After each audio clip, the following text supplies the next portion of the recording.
Hi everyone, it's Mo here and welcome to the Game Week 3 review. Hope you had a good game week, Green Arrow. Anyway, today I'm going to run through the fixtures, all the goals, the games, some of the major talking points, and have a quick run through my Game Week 4 plans.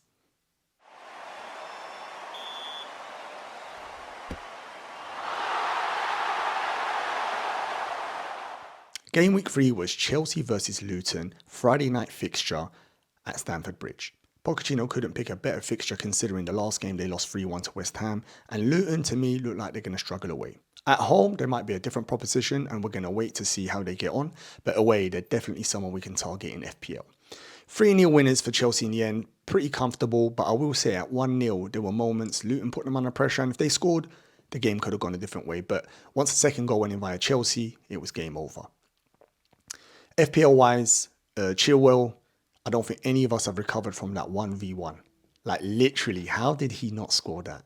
He's normally so composed. He's one of the reasons we own him in FPL because not just because he's so attacking, but he's also very composed in the final third. But that was shocking.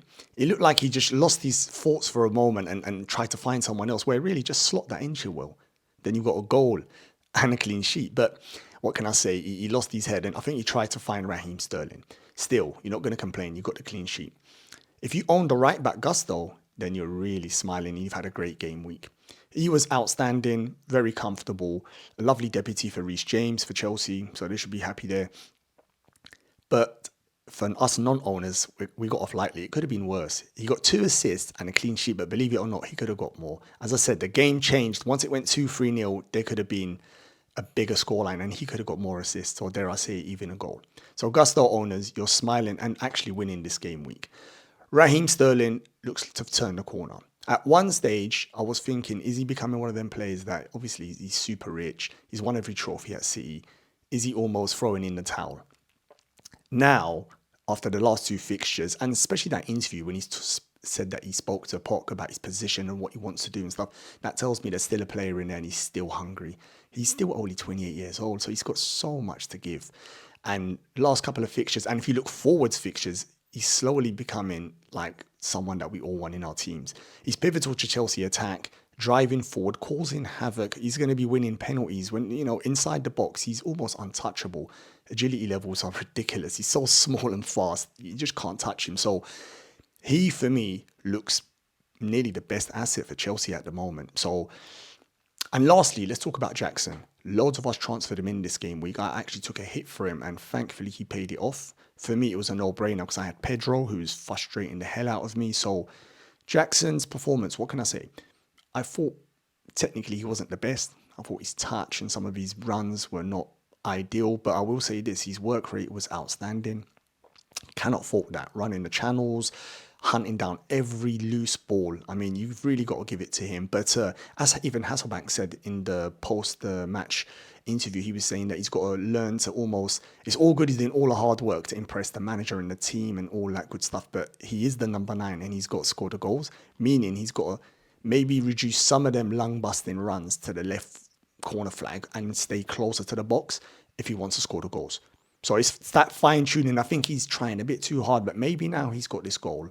Maybe hopefully he settles down and realizes he's got a job to do, which is score the goals. Like you look through that Chelsea team, they've still got an issue with goal scorers. Looks like Raheem's put his hand up, but Jackson at the moment is carrying that weight. So yeah, I'm really happy with him. With FPL, I think there's 4 players potentially at Chelsea, whether it's Chilwell, Gusto, Raheem and Jackson. I think the order would be still Chilwell first, Raheem second and Jackson third. And I say Gusto fourth mainly because Reece James is, who knows when he's going to be back. And he will block your either Raheem or Jackson, which I think you'd want to take that. Sounds crazy saying that after the massive haul he just got this weekend and he's so cheap, but that's just from my perspective. Let me know what you think. Next game was Bournemouth versus Tottenham. It was a Saturday morning fixture. I got to watch this game live. As a neutral, it was lovely because it was a toe-to-toe, end-to-end game, very attacking. So I was really happy about that. Focusing on Spurs first, I think they had 6 shots on target. Bournemouth had 3 shots on target. Spurs were the dominant team, the better team, better quality players, and the standout player was James Maddison. Cruised round the pitch, playing at his own pace, fully in control, and realistically, he could have got more points. He got a goal. He could have got another goal. Could have got a couple of assists. It wasn't to be, but a player at the moment who was playing with a smile. If you saw his interview after the match, he's loving life. He's loving life at Spurs, and I think he's got the added responsibility there to create and cause havoc when he's on the pitch. Starts as a number 10, but the reality is he can dip in wide, he can drop deep to collect the ball. He's given permission to go anywhere long as he causes damage. And FPL-wise, I think a lot of us, along Raheem Sterling, are looking at him. A lot of us are looking to shift our Arsenal, Man United midfielders, and Maddison and Raheem are the standout picks. Maddison, top player. Love watching him play. The other two FPL assets, or maybe there's three. You could say Pedro Porro, Odegi, and Richarlison. Let's start with Richarlison. He's struggling at the moment. He did have a shot, and he's obviously working his socks off, and you can see the frustration. Things are just not going for him at the moment, and if I owned him in midfield, I think I'd struggle to keep him with so many premium midfielders out there. I'd struggle to keep him, even at that price. But if you've got fires to fight, you could easily leave him, especially with the next two fixtures. Odegi's been a dream for everyone that owns him at that price. Attacking Spurs fullback, fair play to you. Again, you're winning FPL. I'm really jealous when I see him in other people's teams and I don't have him. So yeah, excellent FPL asset. I mean, I'm not sure going forward regarding is there someone challenging him for his position. That's something we need to look into. But at the moment, no brainer. Pedro Porro again, very attacking, good asset if you own him. He's potentially more rotation risk than Odegi. But again, for them prices there and Spurs attacking fullbacks, you're smiling if you own them. Son, not an FPL asset at the moment, although you could see his frustration, even though they were winning. When he went up front, he was desperate for the goal and it just wasn't falling for him. He was so desperate. I love seeing that. He's hungry. The team's winning, but he's breaking his back to get that goal, and it's just not happened for him at the moment. So yeah, Son's not an FPL asset at the moment. Next fixture was Arsenal versus Fulham. Excellent game. This is a 3 o'clock fixture I got to watch live again, and it was on the programme where they focus on this, but whenever there's another goal at 3 o'clock kickoff, they shot off and showed us the goal. So that was pretty cool. I got to see all the goals from the 3 o'clock fixtures while they were happening. But Arteta and Arsenal fans are fuming, and rightly so. They were so dominant. If you look at the XG numbers, they're wild. They battered Fulham. If you look at the possession was 71%, the shots, every statistic was in Arsenal's favour, unfortunately, apart from the result, which only game week 3, but you have to be worried because City, as you know, have made that if you draw, it's a catastrophe. That's how dangerous they are, and this is the Premier League now with Pep Guardiola. A draw is not good enough. You need to win, especially at home to a Fulham. Arsenal need to be winning them games. Now, you could say they've done enough to win the game, regardless of what I'm going to talk about, formations or invert, whatever it is. They done enough to win this game, and they should have won. But it's just one of them things. It didn't happen. But I am skeptical and almost frustrated for this inverted system that Arteta's doing. Arsenal looked like they had a perfect balance last season. A real perfect balance, and I know in football you have to evolve and move forward. No problem, nothing against that. But I mean, Arsenal fans, tell me in the comments what you think. Are you peed off with this system, or are you happy with him to persist in it? Now we know with the inverted, he played Kiwar at left and Partey right back, who can come in and make the extra midfielder. No problem, all makes sense.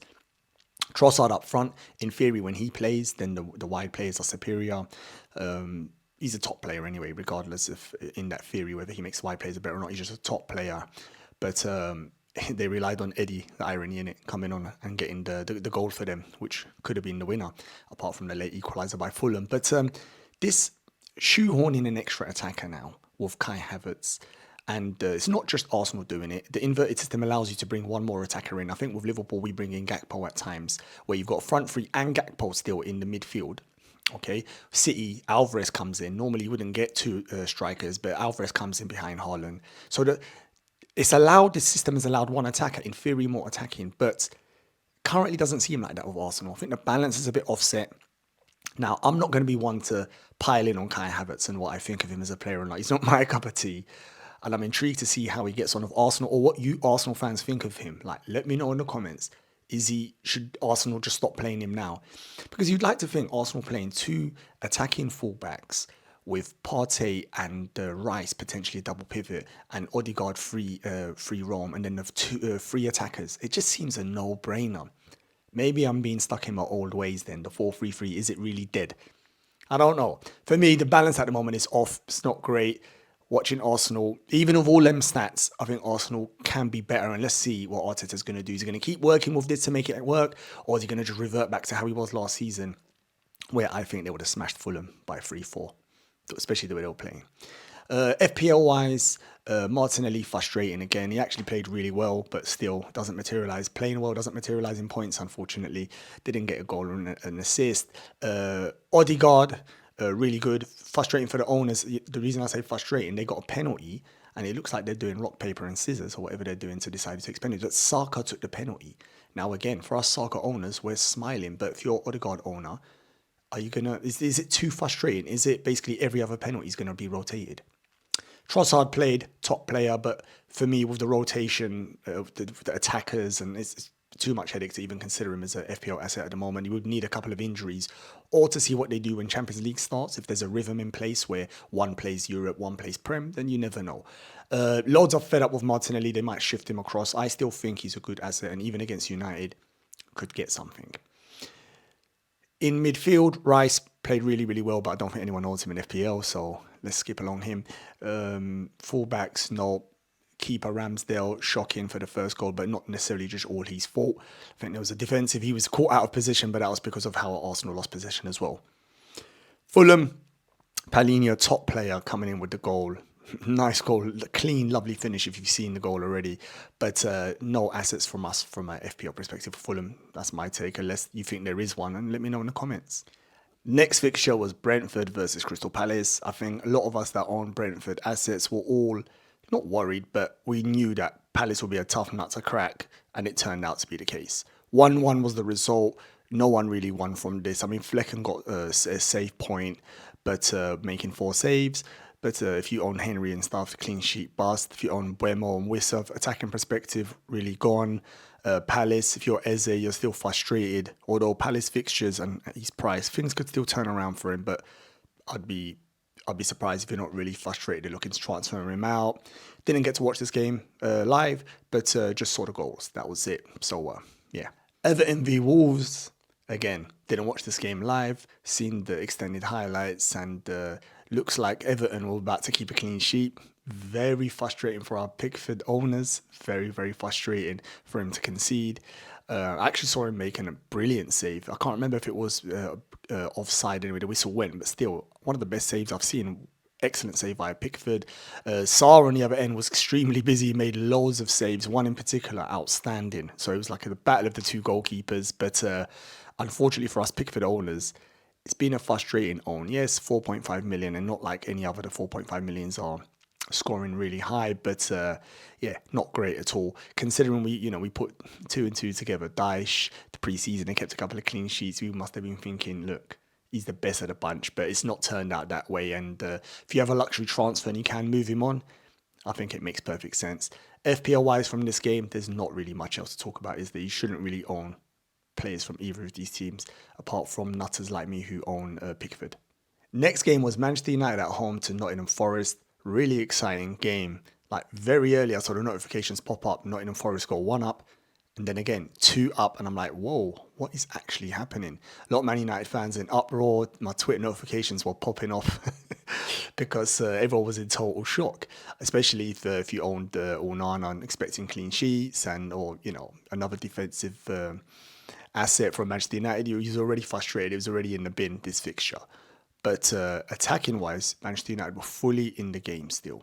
Now, clearly, if you've been watching United, they're still finding their feet with the balance, especially the balance in midfield when they had Mount before. Mount's injured, so they played Eriksen, who straight away is a clever, calming presence in midfield. Still don't think it's the right balance, but I think Bruno, it giving him a bit more freedom, because Eriksen's not going to be box-to-box, or Bruno a bit more freedom to go cause havoc, and he did do that. Bruno's actually been very good this season. I know he's a player who annoys a lot of fans that don't support United, dislike him, but you have to give it to him. He's an elite player. Top player. His stats, and even on the eye test, he looks very, very good, very dangerous. I even see KDB the other day in that Sky little video they rolled out. He was saying that he was a creative monster. I mean, that tells you that's coming from KDB himself. So yeah, Bruno, top player. Well done for the people that held on, because you would have been frustrated in the first 2 games, but eye test and stats, as I said, showed you that you should keep hold of him. And even against the next two fixtures, which look tricky, Bruno's a person that can deliver. Very attacking, very creative. And when he plays in that role where he's allowed to get forward, again, gives him freedom to go cause havoc. He's just such an excellent asset. And actually 0.5 cheaper than Rashford, I should say. And both delivered this game. Rashford got 2 assists, but Bruno got the key penalty and an assist, so and the bonus point. So he cleaned up. So Bruno owners, you definitely smiling after that fixture. The penalty Manchester United got, you could argue a bit soft, but running at that pace, if you touch Rashford, you're asking for it. If you are going to foul him, you better foul him outside the box. But they pile on the pressure. Casemiro, for all of his criticism he gets, he's this season how he started off a little bit slow, maybe not looked fully fit. He's always a threat in the box. Like, I'm trying to think of a defensive midfield. Well, you could argue Rodri as well, who gets the goals, but such a threat in the box, always popping up. I'm not saying to you to go and buy him in FPL, but yeah, just a dangerous player in attacking third. United still got Sancho, Martial, and Anthony. They're still not firing. I think even Rashford's still getting up to. I think out of all the United assets, Bruno is head above the rest. Like, he's the one to pick. I don't own him. I own Rashford, and if I wild card, I could possibly change that around. But for me, that's a move I can't do unless I wild card. I'm intrigued to know what you're going to do, especially with the 2 fixtures upcoming. You're going to hold your nerve and keep the Rashford and Bruno, or you're going to move one across? I mean, let me know in the comments. I mean, as I said, I'm intrigued to see what you're going to do with this move. But overall, the stats were in United's favour, like dominating possession, XG, shots, everything was in their favour. So it's not like they just jammed the result. It wasn't the case. I mean, the penalty might make you think that because it was a bit soft, but the reality is Man United were a stronger, superior team at home. It's just the 2 blows they took early, which a lot of people were making memes. I mean, I think I contribute to one of them regarding Onana, but the reality was the Forest striker, the ex-Liverpool boy, he shimmied him, and that was enough to make him fall down, which loads of other strikers have done to world-class goalkeepers, so nothing really in that. Next fixture was the Saturday evening kickoff. Got to sit down and relax and enjoy this game live as well. Brighton versus West Ham. I had a feeling this would be a good game, and it turned into one. So tactically, Brighton, we know what they are. Whistle blows, they're going for it straight away. Very attacking manager. He's not looking to sit and wait and try to control. No, they're looking to get the goals in ASAP. Moyes gave an old school masterclass here. And he's gone through the approach. You could argue whether it's Jose, Conte, or Star, or whoever you want to mention. Do whatever it takes to win. 22% possession, very deep, protecting the area. You don't see a lot of teams play like that, but clearly Moyes is doing whatever it takes to get a good start to the season. And guess what? It's working. You suck Brighton in, and they will be sucked in because they're gun-ho. Everyone's attacking. Suck them in, and then you counter. And if you leave someone like Antonio 1v1 or even 2v1 with a lot of grass behind him, you're going to get eaten up. And that's exactly what happened. It was a plan that worked to perfection. Yes, in football, there's always little moments where if Brighton, say, scored before then, the game could change because then parking the deep bus can't work. You need to push up higher, then Brighton can expose the space behind you and all sorts. But it works in West Ham's favour. Once they got that goal, and they had the perfect setup. Antonio looks a little bit more trimmer, looks a little bit more agile, and I hope he stays fit because I really like him as a player. I really hope he stays fit.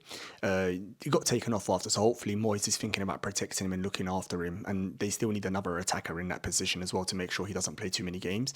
But he ran the Brighton defence ragged. Simple as that. You wouldn't want to face Antonio with his power and speed. You just wouldn't want to, especially so high up, which teams like Brighton play. If he was in a deep block, no problem, because you think he's not that tricky. I could just take him to his weak foot. But when there's grass to run into and it's always a foot race, you don't want that battle, but it turned into that battle. So De Zerbi fell for it, and Moyes got it spot on, whether you like it or not.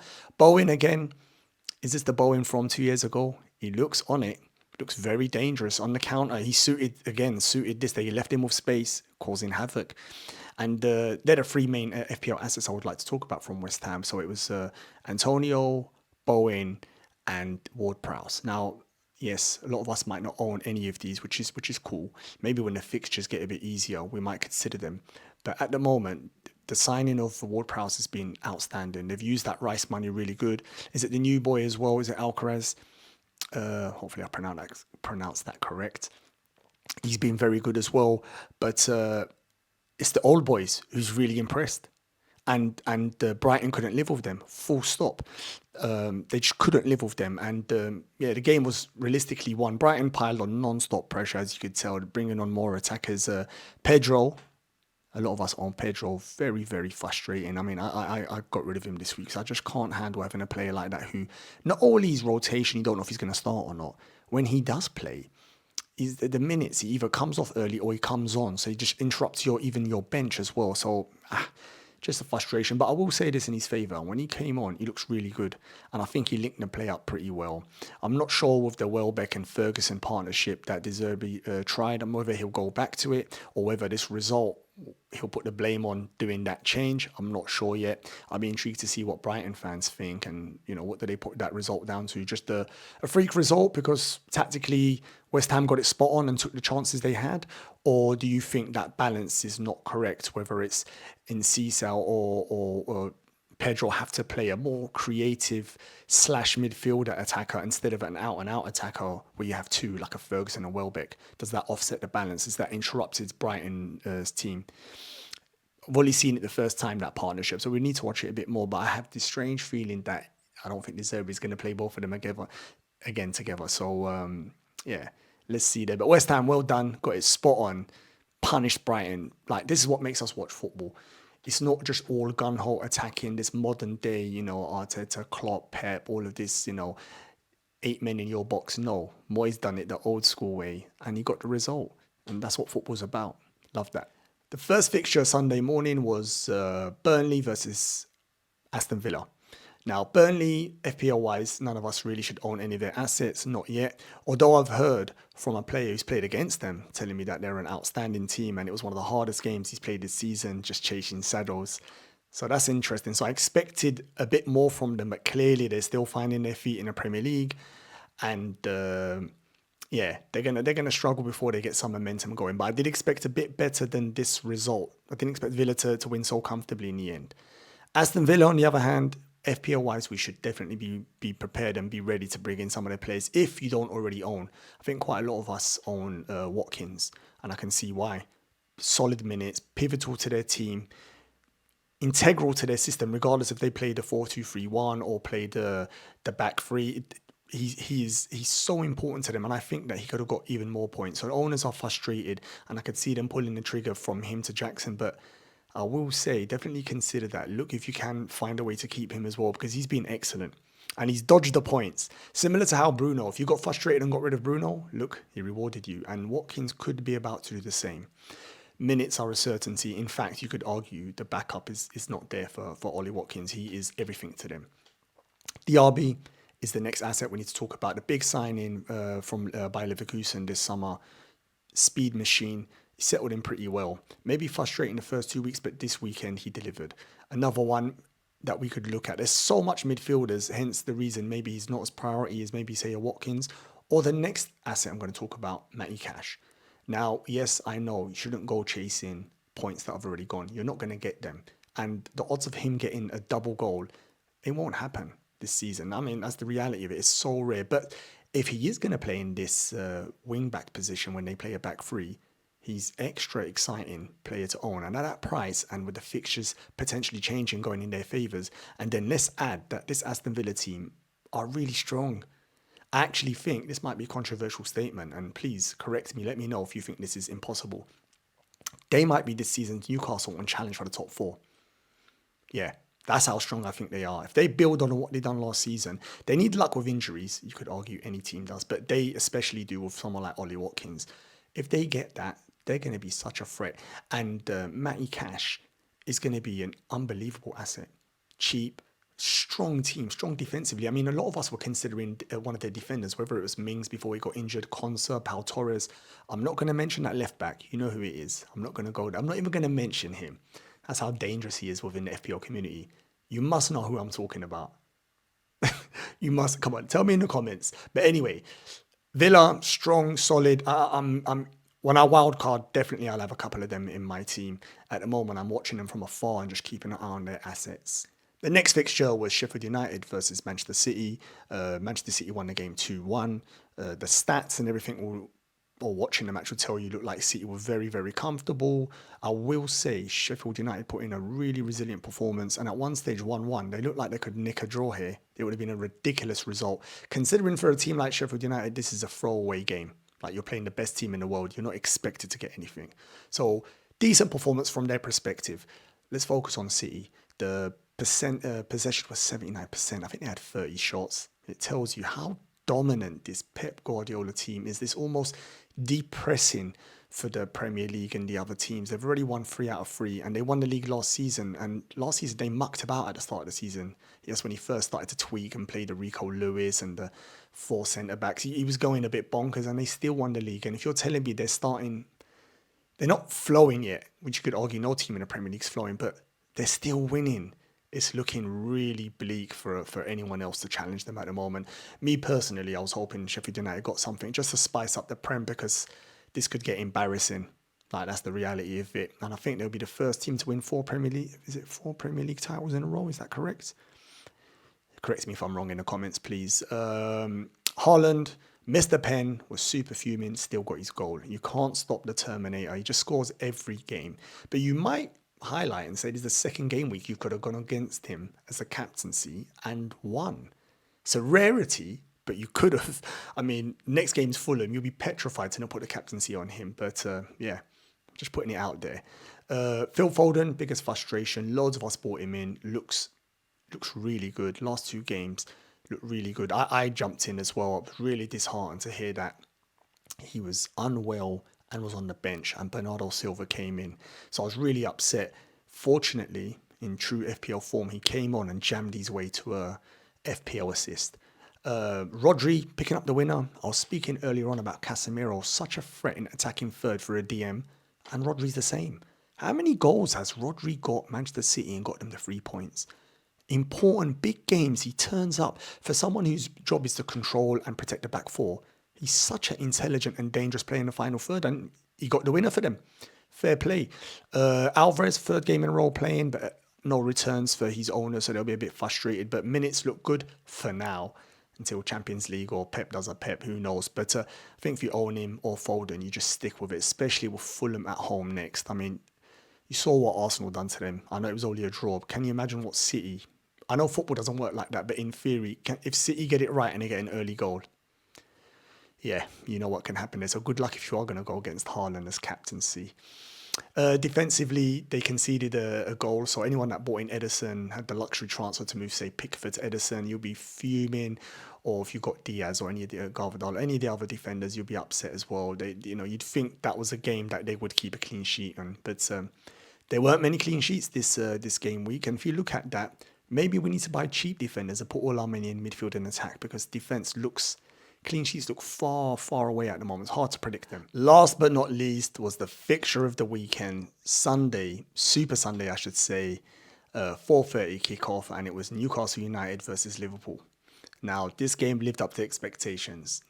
2 strong teams. I mean, Liverpool put out a super strong team. The only shock in there, well, not really a shock, was whether it's going to be Gakpo versus Jota, and Gakpo won it, so he started in the front 3.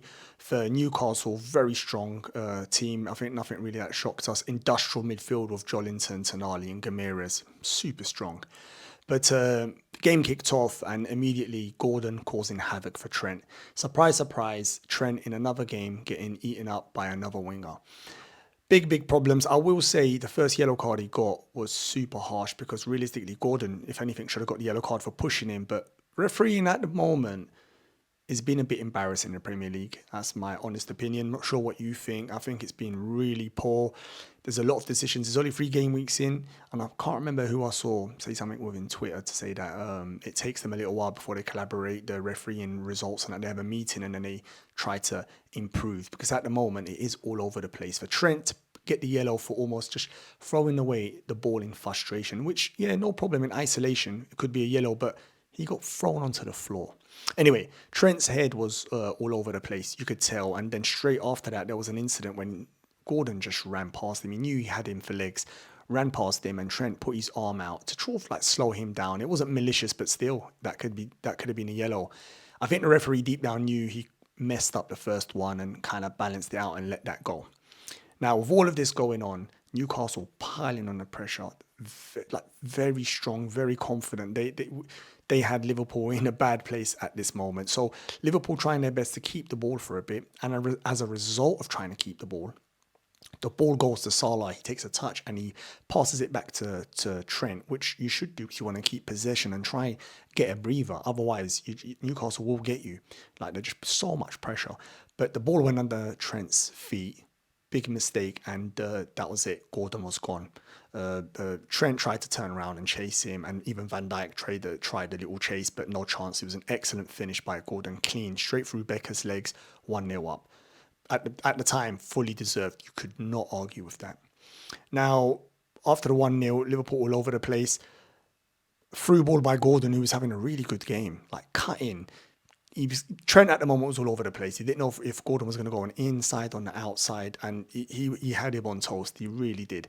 And he goes on the outside and does an inside ball to Isaac, and Isaac is gone. Van Dijk is close to him, good enough distance, but possibly Van Dijk's worried about Isaac's pace. He's going to let the ball roll around him, and he thinks, oh my God, he's going to be one-on-one. So he tries to get the ball, but realistically, he cleans the ball and him out. It wasn't a penalty, he was outside the box. Possibly why Van Dijk thought to do that, if I'm honest. He's thinking, surely I don't get red, but he did get red. Simple as that. He got straight red.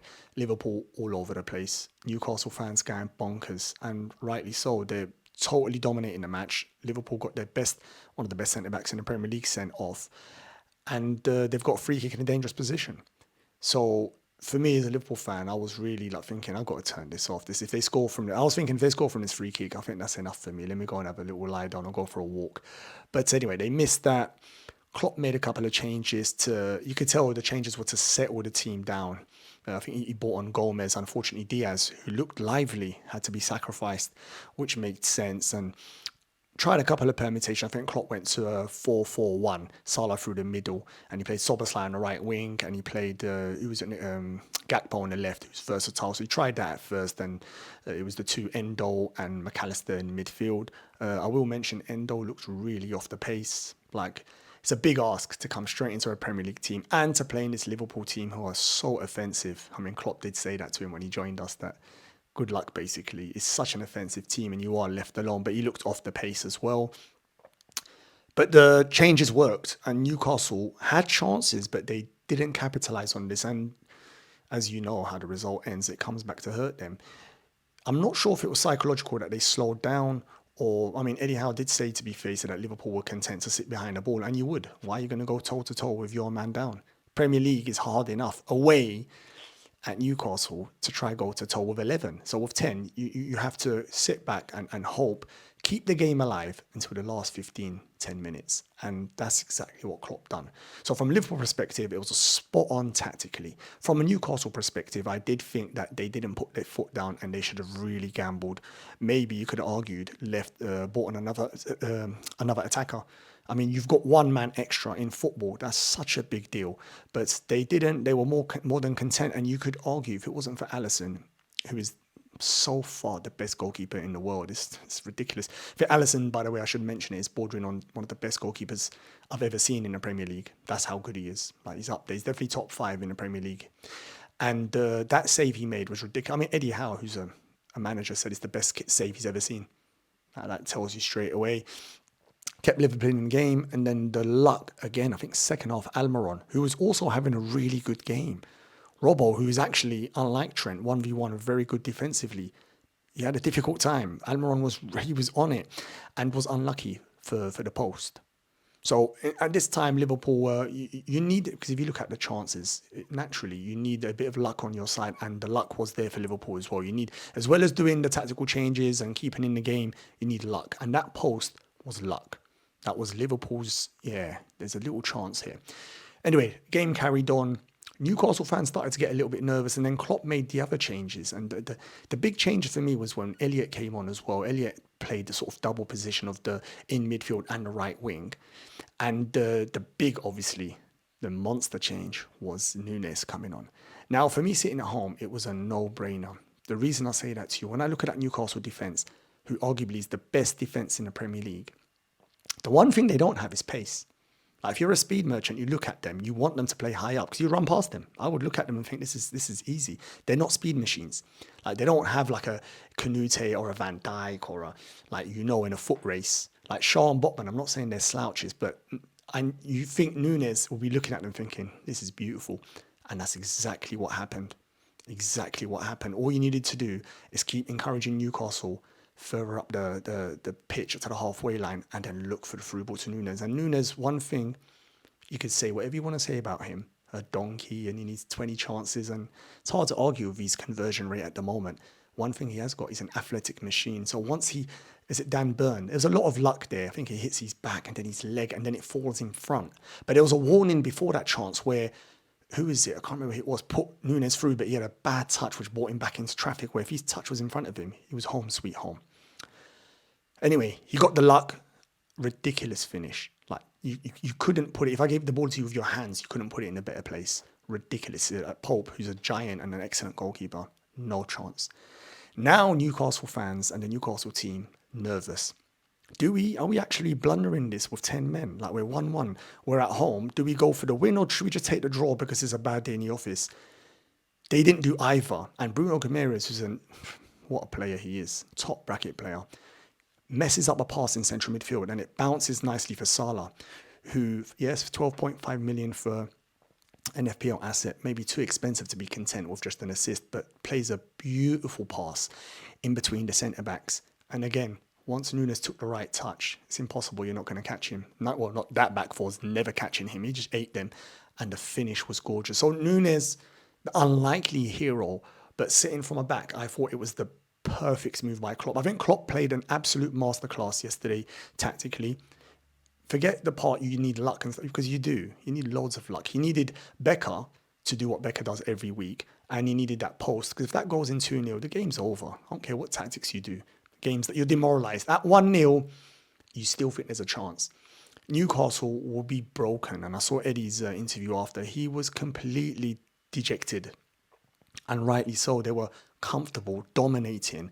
And they're such a good team. They should have saw that game out. Klopp, from the other perspective, and Van Dijk, very relieved. A ridiculous win. And could be a game-changing win for this season. Now, I'm not going to sit here and say to you, this is what changes this whole Liverpool Challenge City. Because I don't believe that. But that will give the confidence, especially to the attacker, especially to Nunes, who's in third in line at the moment. And I should say Jota came on and was very, very impressive as well. He must have felt hard done by to lose his place to Gakpo, but against Newcastle, you could see why Klopp made that change. Excellent result. What a beautiful game. I nearly lost my voice in that game to finish game week 3. Beautiful. I had a depressing week again in FPL, but this result in football really cheered. It made my weekend. I can't lie to you. I was super buzzing to the extent that even my gigantic red arrow didn't bother me. So, yeah, I was really chuffed with that.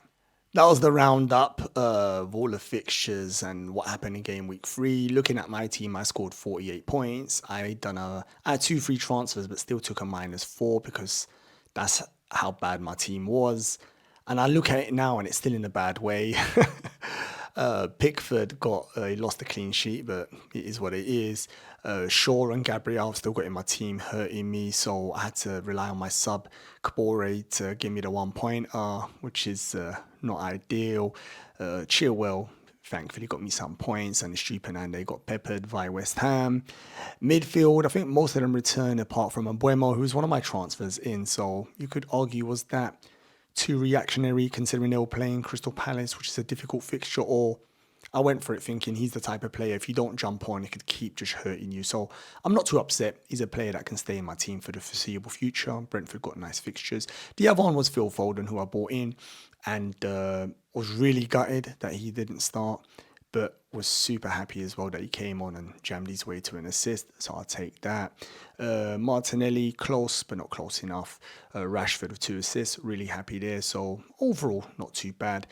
Up front, both returned. The Terminator missed a pen, but got his goal, no doubt. He's going to score every game, it seems like. And Jackson, I was really happy with. I took him out. I bought him in, I should say, for Pedro, who was doing my head in. And I think that move was justified as well. So overall, the transfers are good. Points wise, not great considering I took a -4, so it's not ideal at all, but it is what it is. I am actually considering a wild card. So let me know in the comments what you think. Should I wildcard? Is this team finished? Does it need just another -4? In fact, does it need just one transfer? And then we got the international break, and then I can assess the situation. What do you think? At the moment, I'm going to take a day to have a breather because normally, if I make moves now, sometimes they're emotional or there's rage in me still, or I'm still fuming, or I could see how far away I am in my mini leagues that it just makes me want to do stuff. But one of the big tactics in FPL is knowing when to just put it down. Don't even look at it and just step away and then come back with a fresh head. So that's what I think I'm going to do. I'm going to at least have a day to think about it. But it's a possibility that I do one transfer, a -4, or a wild card. That's exactly what I'm thinking at the moment. I'll possibly do a video on that as well to see like thinking forward, what my transfers, what I'm doing with my team. But on that note, I'm gonna complete the video. I'd love it if you could like and subscribe, please. I'd love to reach 100 subscribers. I said it in the last video. I think I'm 77. It's pretty close, so please, I'd appreciate that. Like the videos as well. Any feedback, please put that in the comments. I'm still learning the game. As you can tell by my graphics are a bit suspect. I'm still trying to improve them and mistakes I make sometimes during the videos. But please, any feedback, really appreciated. On that note, have a lovely week and I'll see you in the next video.